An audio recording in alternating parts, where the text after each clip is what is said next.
Hai teman, selamat datang di channel SKT New. Jangan lupa pada teman-teman untuk like, komen, dan subscribe supaya tidak ketinggalan update dari channel ini.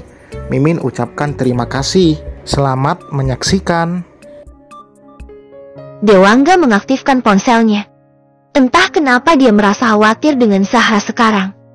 Seberat apapun masalah yang dia hadapi tentang tekanan orang tuanya, dia tak akan memutuskan pergi begitu saja. Dan setelah ponselnya hidup, Dewangga sangat terkejut. Puluhan panggilan dari Zahra dan juga Rafael. Dewangga memejamkan matanya. Sangat tak mungkin Zahra menghubunginya berulang kali saat tak dia jawab. Pasti ada suatu hal yang salah. Akhirnya, Dewangga memilih menghubungi Zahra, tapi ponselnya tak aktif. Beberapa kali mencoba akhirnya, Dewangga menyerah dan segera menghubungi Rafael. Halo, Zahra ada di mana? Di London mana? Biarkan aku mencarinya. Saat dia berangkat saja kamu tak mengantarnya. Kenapa begitu ingin mencarinya? Aku saja tak tahu jadwal keberangkatannya. Bahkan dia tak mengatakan apapun kemarin. Lalu kamu ini kemana? Katanya kamu lebih baik daripada Farid. Aku di pulau, mengurus pemakaman Farid dan Rena. Pemakaman siapa? Farid? Rena? Kamu jangan bercanda. Jasad keduanya telah dimakamkan tadi siang, sedangkan anaknya masih diobservasi. Kamu, maafkan aku. Aku turut berduka cita Dewangga. Terima kasih. Apa yang membuat Zahra pergi begitu saja? Karena dia melihat bagaimana busuknya keluarga ini. Termasuk kamu juga. Tidak, Zahra tak tahu hal ini. Kau harus segera berobat agar adikmu tak semakin kecewa. Dia akan sangat jatuh jika tahu penyimpanganmu juga. Ya, untuk saat ini aku akan konsultasi pada dokter. Tolong jaga Zahra. Aku saja tak tahu di mana dia. London, yang pasti dia akan mencari tempat daerah dekat universitas. Setelah memastikan bayi ini bisa diajak ke sana, aku akan ke sana. Panggilan itu segera mati setelah keduanya memutuskan untuk menyudahi panggilan mereka. Dewangga segera berdiri dan berjalan menuju lorong rumah sakit untuk menemui dokter anak. Dia butuh rekomendasi untuk terbang bersama Azura. Dan akhir dari konsultasinya membuahkan hasil buruk. Bayi ini baru saja dilahirkan tadi pagi. Dia tak akan bisa naik pesawat. Anda harus menunggu sekitar 1-2 minggu untuk keamanannya, sedangkan terbang ke London harus menunggu sekitar 3 bulanan. Penerbangan itu sangat jauh dan lama.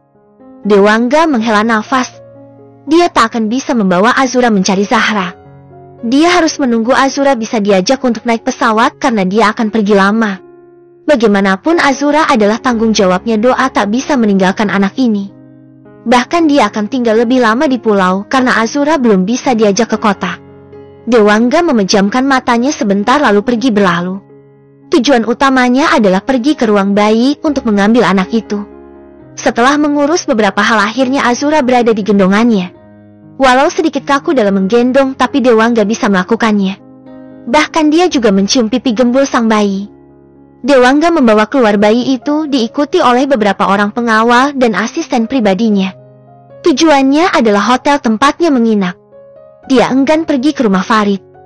Dia tak suka berada di tempat yang pernah ditinggali Farid. Kecuali itu Zahra. Dewangga memasuki mobil dan duduk dengan tenang. Di pangkuannya ada Azura yang tertidur. Setelah itu, Dewangga mendongak untuk berbicara dengan asistennya. Apa kamu tadi sudah menanyakan susu formula yang bagus untuk Azura? Siap, sudah bos. Bahkan beberapa perlengkapan lain sudah kami beli untuk di sini dan di kota. Sekalian carikan pengasuh untuk Azura. 1 atau 2 terserah. Baik bos, akta adopsi Azura juga sudah siap bos. Bagus. Bos, Nyonya berada di Hotel Grand Royal Hotel. Pantau dia, jangan sampai kita kehilangan jejaknya. Baik bos. Dewangga akhirnya kembali menatap Azura lagi. Mengusap wajah mungil ini, lalu bagaimana Azura memanggilnya? Engkau? Bukankah ini sangat canggung? Azura sudah menjadi anak adopsinya, bagaimana bisa memanggil engkau jika ditanya di mana ayahnya? Ya dirinya ayahnya. Daddy. Ya, ini pilihan yang tepat. Azura harus memanggil Dewangga dengan panggilan Daddy. Lalu jika ditanya tentang ibunya, ya yang pasti itu Zahra. Daddy. Dewangga mengusap tangan Azura dan mengucapkan kata ini. Ya, setelah ini dia akan menjadi ayah yang panutan untuk anaknya.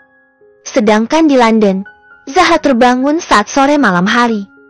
Dia terduduk dan menatap sekitar. Tak ada siapapun.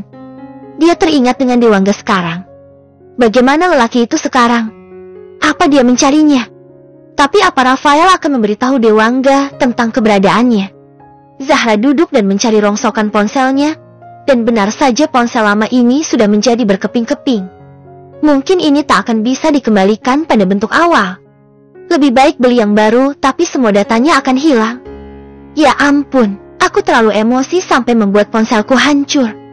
Zahra berdiri dan mengambil mantelnya. Dia harap setelah membeli ponsel baru, datanya juga bisa diperbaiki. Bagaimana cara dia menghubungi Dewangga dan Rafael nanti? Dia tak hafal nomor mereka.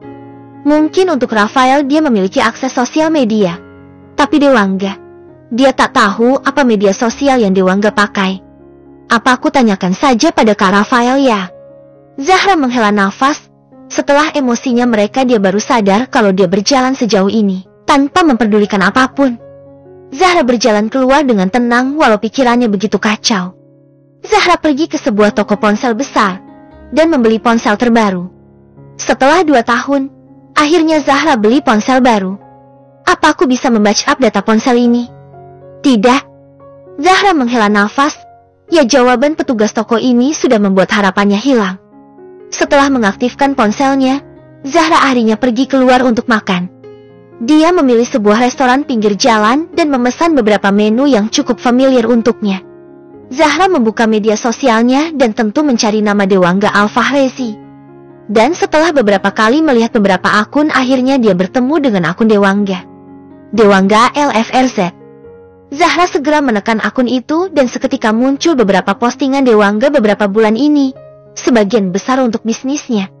Dia memposting dirinya yang sedang meninjau bisnisnya. Beberapa foto juga dirinya yang sedang berlibur, dan sebuah foto yang membuatnya tercengang.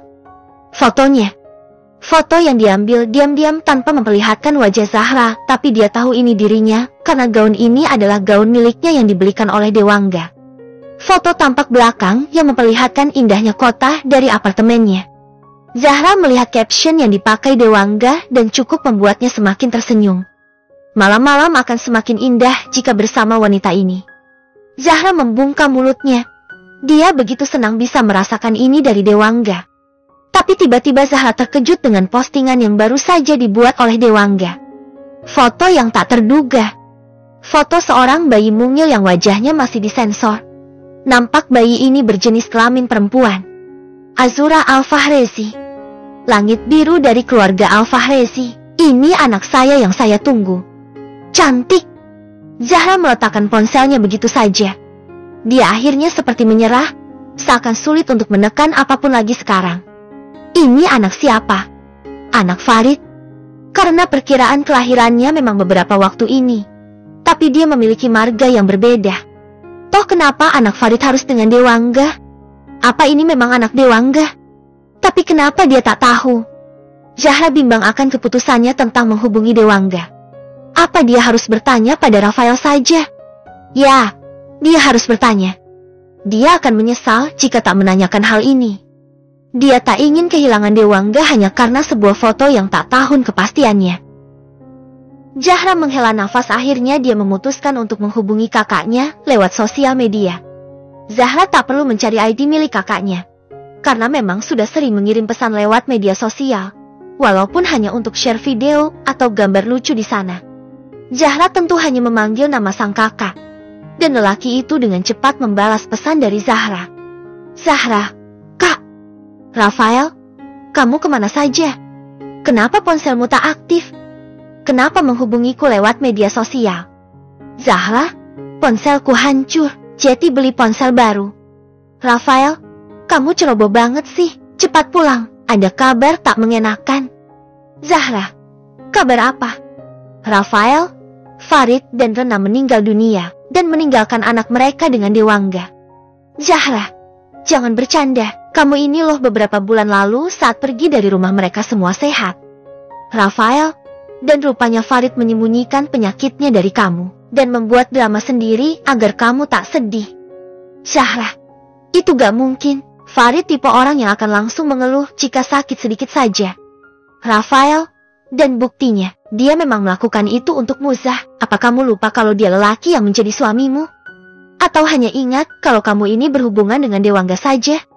Zahra, Kak, kamu berbicara begitu. Kamu menyalahkan aku. Aku tak tahu dengan semua ini. Rafael, lalu apa? Aku tak menyalahkanmu, tapi dari awal memang kamu dan Farid ini selalu tak terbuka jeti seperti ini.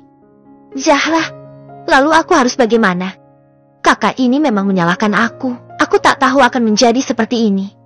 Rafael, pulang. Perbaiki semuanya. Kamu sudah membuat anak yang tak bersalah kehilangan ibunya. Zahra, aku tidak mau. Setelah mengirim pesan terakhir, Zahra akhirnya mematikan ponselnya. Dia tak mau menerima informasi apapun sekarang. Dia hanya duduk saja akhirnya dan memakan makanannya beberapa suap saja. Setelah membayar, Zahra pulang ke hotelnya. Sesampai di kamarnya, Zahra hanya bisa diam. Dia tak percaya dengan ucapan sang kakak jika Farid dan Rena meninggal. Lalu bisa menjadi kemungkinan kalau foto bayi di sosial media Dewangga adalah anak Farid dan Rena. Apa yang harus aku perbuat? Apa kembali saja ya? Tapi aku gak mau ketemu keluarga itu lagi. Ya, dia benar-benar mual saat mengingat apa yang dia lihat kemarin. Bahkan bayangan tentang Tiara bergumul dengan papanya sangat jelas di pikirannya. Bahkan dia masih heran kenapa ini bisa terjadi. Ya, walau Zahra tahu papanya masih terlihat bugar di usianya lebih dari 50 tahun. Aku tak mau memiliki ibu tiri seperti Tiara. Menjijikan. Ya, Zahra berbicara begitu memang sedari awal sekolah Tiara terkenal dengan kecantikannya dan sering berkencan dengan para siswa populer. Bahkan ada yang terang-terangan mengatakan kalau Tiara ini selesai melakukan seks dengannya. Dia kira semakin dewasa, Tiara akan selesai dengan acara nakalnya, tapi kenapa sekarang papanya? Dan Zahra seketika terdiam. Ada sebuah kalimat yang baru dia sadari. Masih sama seperti umur 17 tahun. Jadi, papanya melakukan hal menjijikan ini sedari Tiara umur 17 tahun dan sekarang menginjak umur 33 tahun. Selama ini, keduanya seperti ini. Keluarganya berantakan ini selama ini. Jeti bisa Jeti yang melakukan pertama kali juga sang ayah. Ini semakin menjijikan. Zahra terdiam. Apa perlu pulang saja? Sepertinya Zahra memang harus pulang. Meminta untuk memisahkan diri dari keluarga itu. Serta menemui Dewangga. Zahra akhirnya memutuskan untuk pulang besok dan menyelesaikan semuanya. Bahkan dengan Dewangga. Bagaimana kelanjutan dari hubungan ini? Sedangkan di sisi lain, Dewangga tengah menggendong Azura yang baru saja tertidur. Ya, Dewangga tersenyum. Bayi ini mirip Zahra walau bukan anaknya. Ya, sadari tadi Dewangga begitu bingung mengurus Azura sampai memanggil asistennya untuk membantunya. Setelah Azura sedikit tenang dengan asistennya, akhirnya dia bisa mandi. Setelah mandi, Azura kembali menangis dan Dewangga segera mengambil Azura dari gendongan asistennya. Dengan masih hanya mengenakan celana jeans tanpa atasan, Dewangga menimang-nimang Azura dan gadis mungil ini segera tertidur di dada Dewangga. Seketika, Dewangga teringat Zahra yang akan dengan cepat tidur jika mendengar detak jantungnya. Dia rindu dengan wanita itu. Zahra tak ada menghubungi. Sepertinya Nyonya melihat postingan kita tentang Nona Azura, bos. Apa beliau marah dan salah paham ya? Kalau dalam beberapa minggu ini tak pulang, kita susul dia ke sana. Tapi Nona Azura, zaman semakin canggih pasti ada jalan keluar. Baik, bos.